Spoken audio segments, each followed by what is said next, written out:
Platform বিভিন্ন party থেকে, যেমন তৃণমূল কংগ্রেস আমাকে অফার করেছে যে আপনি খেলুন, আমরা আপনার সাথে আছি, আমরা আপনাকে সমর্থন করছি। দলীয় টিকিট থেকে বঞ্চিত, অন্য দল থেকে প্রতিদ্বন্দ্বিতা করার ইঙ্গিত দিলেন সোনাইর কংগ্রেস টিকিট প্রত্যাশী মজিবুর রহমান চৌধুরী। দলীয় টিকিট থেকে বঞ্চিত হওয়ার পর নিজের সমর্থকদের কাছ থেকে প্রতিদিন মতামত নিচ্ছেন সোনাইর কংগ্রেসের টিকিট প্রত্যাশী মজিবুর রহমান চৌধুরী। সোমবার বিকেলে দলীয় কর্মীদের নিয়ে নিজের বাসভবনে এক সভা করেন মজিবুর রহমান। পাশাপাশি সমর্থকদের নিয়ে ইফতার মাহফিলের আয়োজন করেন তিনি। সমর্থক তথা উপদেষ্টাদের ও বিশিষ্ট জনদের নিয়ে ভবিষ্যৎ পরিকল্পনা নিয়ে আলোচনা করেছেন। এ বিষয়ে সংবাদ মাধ্যমের সাথে কথা বলতে গিয়ে মজিবুর রহমান চৌধুরীর সমর্থকরা জানান, একজন উচ্চশিক্ষিত যোগ্য প্রার্থী ছিলেন অবসরপ্রাপ্ত বন আধিকারিক মজিবুর রহমান চৌধুরী। মণিপুরী সম্প্রদায়, হিন্দু মুসলিম সম্প্রদায় সবার সমর্থন ছিল, কিন্তু তাকে কংগ্রেস দল টিকিট না দেওয়ায় তারা ক্ষোভ প্রকাশ করেন। শীঘ্রই সবার সাথে আলোচনা করে বড় ধরনের সিদ্ধান্ত নেওয়া হবে। এদিকে মজিবুর রহমান চৌধুরী বলেন, টিকিট থেকে বঞ্চিত হওয়ার পর তৃণমূল কংগ্রেস ও এআইইউডিএফ দল থেকে প্রার্থীদের অফার পাচ্ছেন। এছাড়া অগপ দলে যোগদানের জন্য দলীয় নেতৃবৃন্দের তরফে প্রস্তাব পেয়েছেন। তবে সমর্থকদের সাথে আলোচনা করে শীঘ্রই সিদ্ধান্ত নেবেন বলে জানান তিনি। কংগ্রেস সোনাইয়ে যে টিকিট প্রদান করা হয়েছে সেটা নিয়ে আমরা খুবই দুঃখিত। আমাদের আশা একটা ছিল, মণিপুরী সমাজ থেকে যাদের পিছনে ওবিসি বা অন্যান্য সোনাইয়ের বহু মানুষ একজন যোগ্য প্রার্থীর জন্য আবেদন করেছিল, যোগ্য প্রার্থীটা আশা করেছিল যে জনাব মুজিবুর রহমান চৌধুরী, যিনি একজন সৎ, একজন নিষ্ঠাবান কংগ্রেস কর্মী, তিনি চাকরি জীবনে থাকলেও পরোক্ষভাবে কংগ্রেসকে সাহায্য করেছেন। সেই ছাত্র জীবন থেকে কংগ্রেসের হয়ে রাজনীতি করেছেন। কিন্তু আজ বৃহত্তর মণিপুরী সমাজ বা অন্যান্য ডিলিমিটেশন পরবর্তী যে একটা প্রেক্ষাপট ছিল সেটাকে একদম উপেক্ষা করে টিকিটটা দেওয়া হয়েছে। আমরা মণিপুরী সমাজ বিশেষ করিয়া খুবই মর্মাহত। ওনার মতো একজন সৎ, যোগ্য এবং উচ্চ পদাধিকারী মানুষ সোনাইয়ের মতো জায়গার প্রয়োজন ছিল। আমরা কংগ্রেস বিরোধী নই, কিন্তু যেভাবে এখানে যে খেলাটা হয়েছে সেটা কিন্তু আমার মনে হয় না স্বচ্ছ হয়েছে। তাই আমরা ইলেকশনে, এই নির্বাচনে আমরা কি সিদ্ধান্ত নেব এখন আমরা ফাইনাল সিদ্ধান্তে পৌঁছেনি, কিন্তু আমরা ওনার উপর ছেড়ে দিয়ে গেলাম। হয়তো যত দিন এগোবে তখন আমরা একটা সিদ্ধান্ত নেব কি করণীয় আমাদের। কেননা এই যে সমাজ একটা রয়েছে, মণিপুরী সমাজ বা অন্যান্য অনগ্রসর যারা সমাজ, এদের যাতে উন্নতির কিভাবে হয় সেটার উপরে বিচার বিবেচনা করে আমাদের পদক্ষেপ নেওয়া হবে।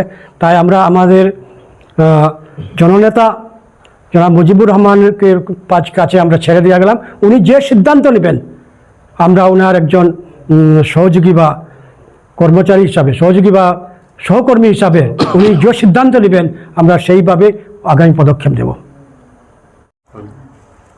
শুনেন, দেখুন, আপনি আমার যে ফিলোসফার অ্যান্ড গাইড, আমরা এখানে যারা আছি সবাই আমাদের সমাজের সবাই উচ্চশিক্ষিত, একদম স্টাম্প রাখা মানুষ, সবাই এক একটা ফিল্ডে এক একটা উজ্জ্বল তারকা। উনাদের সাপোর্টে, উনারা যে সাপোর্ট করেছেন আমাকে নিয়ে, উনারা যে একটা স্বপ্ন দেখেছিলেন যে আমি সোনাই থেকে, এখানে একটা কথা ছিল শুধু যে মণিপুরী সমাজ থেকে আমি সমর্থন পেয়েছি সেই রকম না, সমস্ত সমাজ থেকে, ইভেন মাইমাল কমিউনিটি থেকে, আপনার শিডিউল কাস্ট কমিউনিটি থেকে, ওনারা সবাই আমার কাছে এসে ওনারা সবাই আমাকে বলেছেন আপনাকে আমাদের এই সোনাই বিধানসভা এলাকায় আপনাকে লাগে। তো আমিও ধারণা করে নিয়েছিলাম যে স্বচ্ছতার তাগিদে যেরকম সার্ভে টার্ভে হয়েছিল, আমাকে যে ইন্টারভিউ নিয়েছিল গৌহাটিতে এবং গত 1 তারিখে শিলচর জেলা কংগ্রেস ভবনে, সেখানে আমাকে একটা ইঙ্গিত দেওয়া হয়েছিল, আপনি ফিল্ডে যান, ইঙ্গিত একটা দিয়েছিল যে আপনি ফিল্ডে যান, আপনার যেমন আমি ধরিয়া নিয়েছি যে আমাকে ক্যান্ডিডেটটা দিবেন। কিন্তু হঠাৎ দেখলাম, আমরা জানি 12 তারিখে আমরা রেজাল্টটা পাবো, কিন্তু হঠাৎ দেখলাম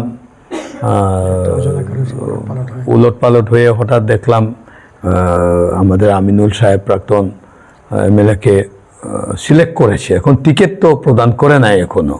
তো আবার আমরা আমাদের যে সাপোর্টার গাইড যারা আছে, আমাকে যারা উৎসাহ দিয়েছেন, উৎসাহ জিগিয়েছেন, যারা আমাকে নিয়ে স্বপ্ন দেখেছেন, আমি আই ক্যানট বিলাই দেয়ার ড্রিমস, আমি ওনাদের যে স্বপ্নটাকে আমি নচ্ছাদ করতে পারি না।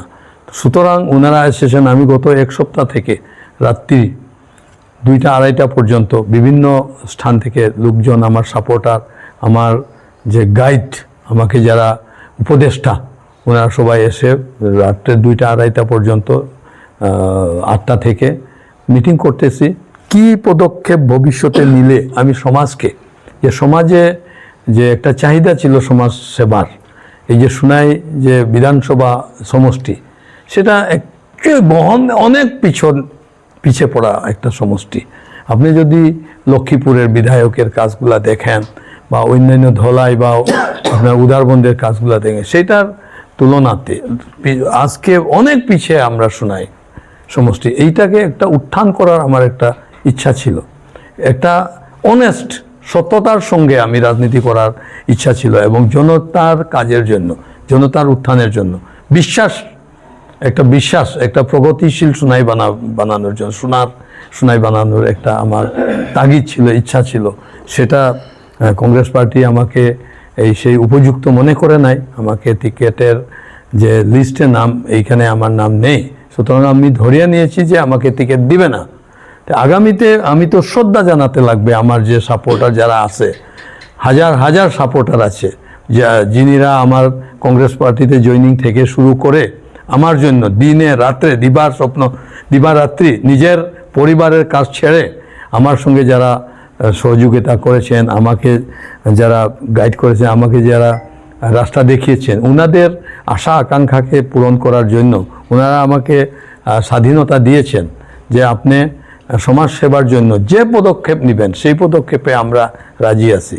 সুতরাং আমি চিন্তা করব কী রকম করে আমি সুনাই বিধানসভার যে শ্রদ্ধেয় জনগণ, যিনিরা আমাকে বিভিন্ন সময়ে উৎসাহ জুগিয়েছেন, আমার প্রতি সমর্থন জানিয়েছেন, তাদেরকে কীরকম সেবা করা যায়। প্ল্যাটফর্ম অনেক, কংগ্রেস একটা প্ল্যাটফর্ম, বিভিন্ন পার্টি থেকে, যেমন তৃণমূল কংগ্রেস আমাকে অফার করেছে যে আপনি খেলুন, আমরা আপনার সাথে আছি, আমরা আপনাকে সমর্থন করছি। তারপরে এআইইউডিএফতে আগে থেকেও বলছে, বর্তমান আমাকে টিকিট প্রদান আমার লিস্টে যখন নামটা নাই, তখন এআইইউডিএফ বহুত জোর দিয়ে আমাকে অনুরোধ করছে। আমি সেগুলা সব অপশন আমি দেখব, এবং এই যে আমাদের শিক্ষিত সমাজ, যারা ইন্টেলেকচুয়াল গ্রুপ, যেটা বুদ্ধিজীবী গ্রুপ, ওনাদের সঙ্গে বসেছি, আরও বসবো। আমি বিভিন্ন স্থানে যাব, ইলেকশন ডিক্লেয়ার হওয়ার সঙ্গে সঙ্গে আমি আমার ভবিষ্যৎ পদক্ষেপ আপনাদের সোনার জনগণকে জানিয়ে দেব। Thank you. আমাদের যে মুজিবুর রহমান চৌধুরী সাহেব, উনি একজন স্বচ্ছ রাজনীতিবিদ এবং উচ্চশিক্ষিত। ওনাকে আমরা অনেক আশা ভরসা নিয়ে সোনাই রাজনীতি ময়দানে নেমেছিলাম। অত্যন্ত দুঃখের বিষয়, ওনাকে টিকিট দেওয়া হয় না, এর জন্য আমরা মর্মাহত।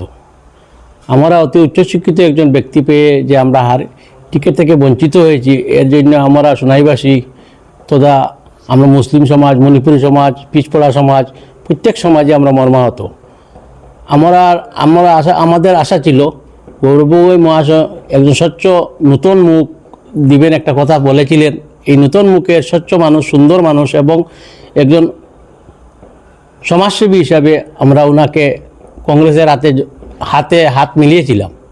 কিন্তু আমরা এখন যে টিকিট পাবো না বলে এটা ইঙ্গিত পেয়েছি, এই বলে আমরা অত্যন্ত মর্মাহত, এই বলে আমি এখানেই সমাপ্তি দিলাম।